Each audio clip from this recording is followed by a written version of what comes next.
Hello dear students. In our today's class, we are going to solve the NCERT exercise of the chapter Atom. इसके जो numericals हैं NCERT के वो और exercise पूरी solve हम करने वाले हैं। तो एक्सरसाइज हम सोल्व कर रहे हैं। तो देखिए स्टार्टिंग में पहला जो क्वेश्चन है, चूज द करेक्ट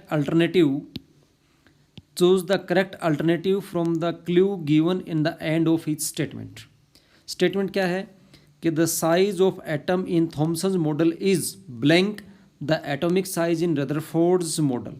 मतलब साइज का कंपैरिजन करवाया है रदरफोर्ड का और थॉमसन का, तो इसमें कोई ज़्यादा डिफरेंस नहीं था, तो इसका आंसर आएगा नो डिफरेंट फ्रॉम। यहाँ blank fill in the blanks ये है, यहाँ पे नो डिफरेंट फ्रॉम आएगा।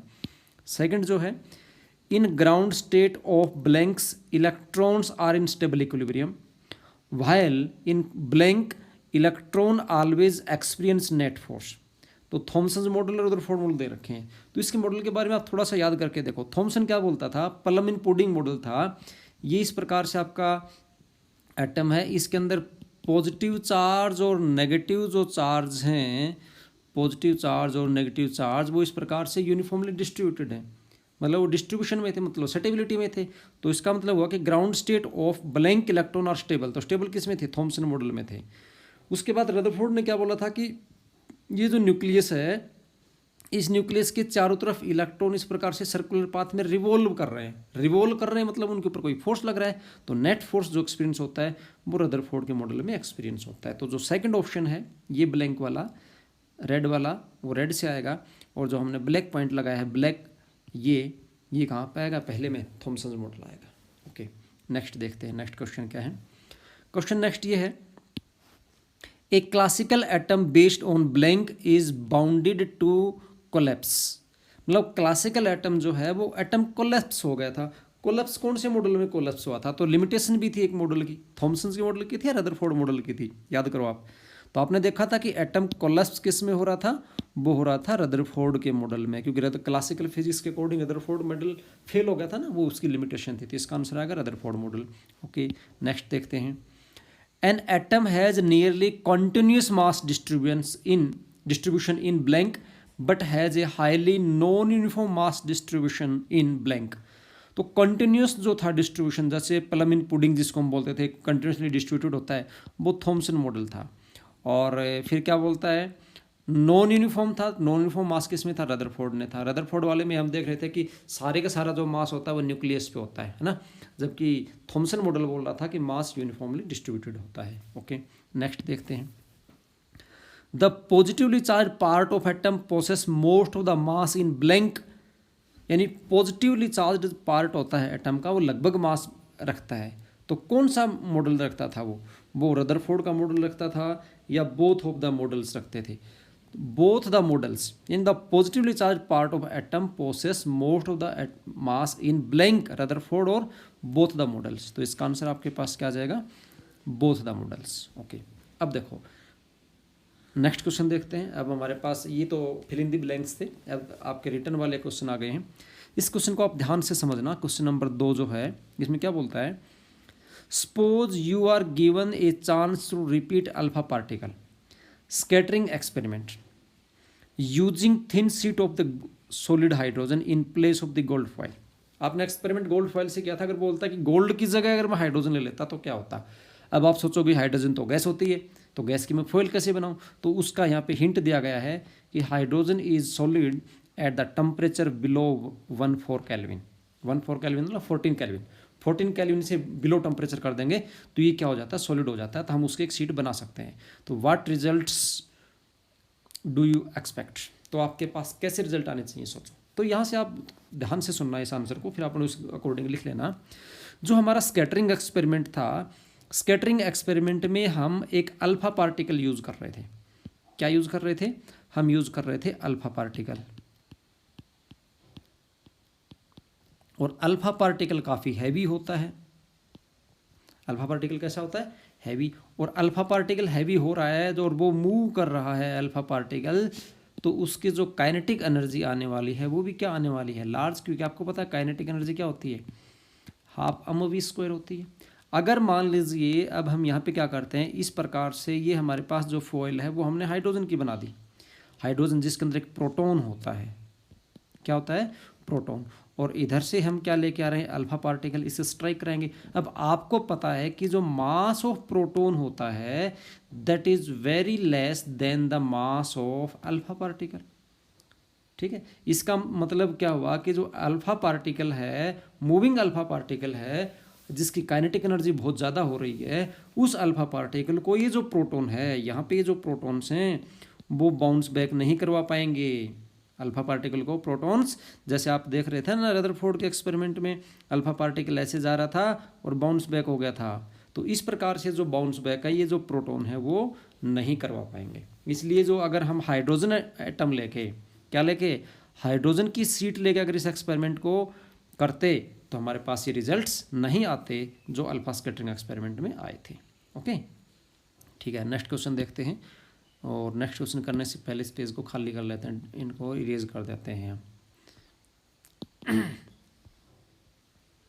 ठीक है, नेक्स्ट क्वेश्चन देखिए, न्यूमेरिकल प्रॉब्लम है।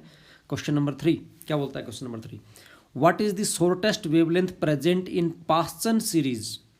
बहुत इंटरेस्टिंग क्वेश्चन है, Paschen series of spectral lines. इसका कॉन्सेप्ट समझना बहुत ज़रूरी है आपके लिए। ये यहाँ पे तो इस क्वेश्चन में पास्चन सीरीज पूछा है, आपसे लाइमन सीरीज पूछ सकता है, बाल्मर सीरीज पूछ सकता है, बार्कट सीरीज, कोई भी सीरीज पूछ सकता है। तो उन सभी सीरीज के लिए मैं आपको बता रहा हूँ, इसको आपको ध्यान से सोचना।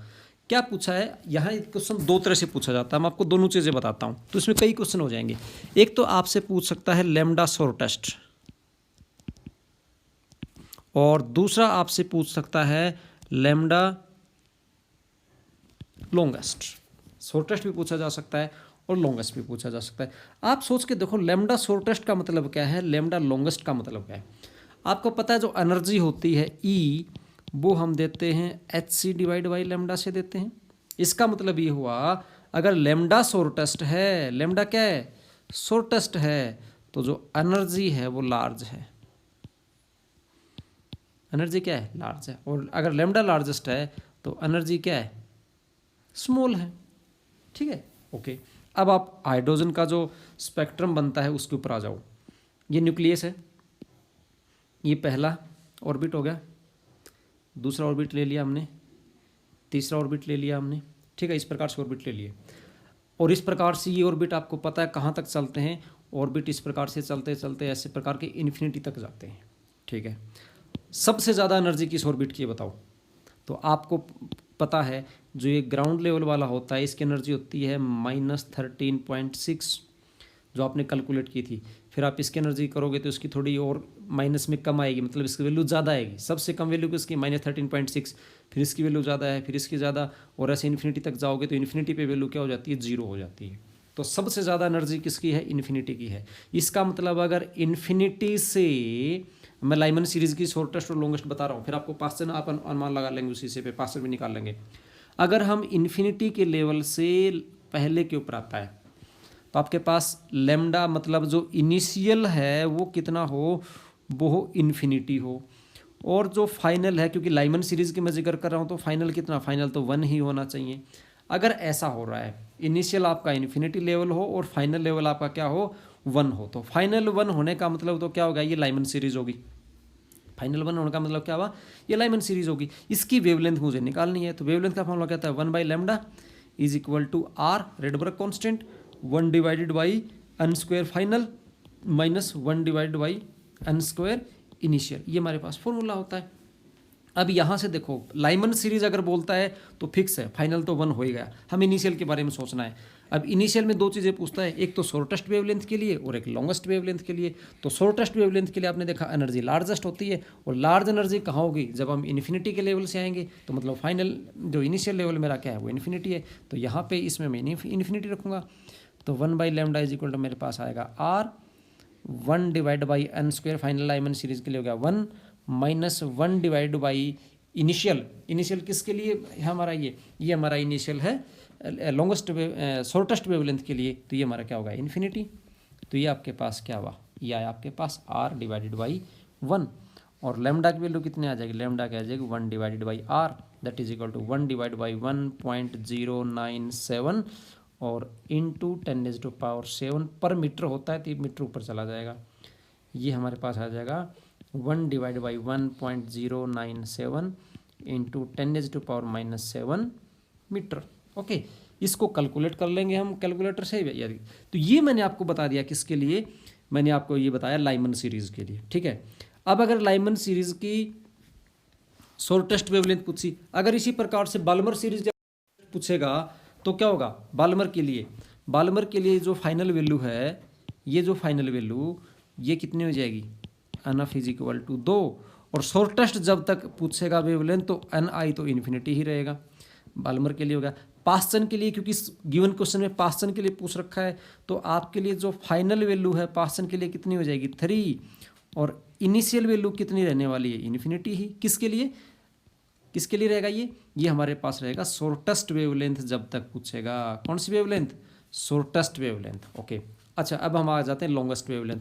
अगर लॉन्गेस्ट वेवलेंथ पूछे तो क्या होगा भाई, तो लॉन्गेस्ट वेवलेंथ के लिए आपको पता, अगर लॉन्गेस्ट है तो एनर्जी क्या है, एनर्जी स्मॉल है। एनर्जी स्मॉल है तो स्मॉल एनर्जी कब बनेगी, जब सबसे नज़दीक वाला। अगर लाइमन सीरीज की पूछता है तो लाइमन तो पहले पे आती है ना, तो इसकी स्मॉलेस्ट क्या होगी, सेकंड से 1। अगर 2 से 1 में आता है तो लाइमन की क्या है, आपको लॉन्गेस्ट वेवलेंथ मिलेगी।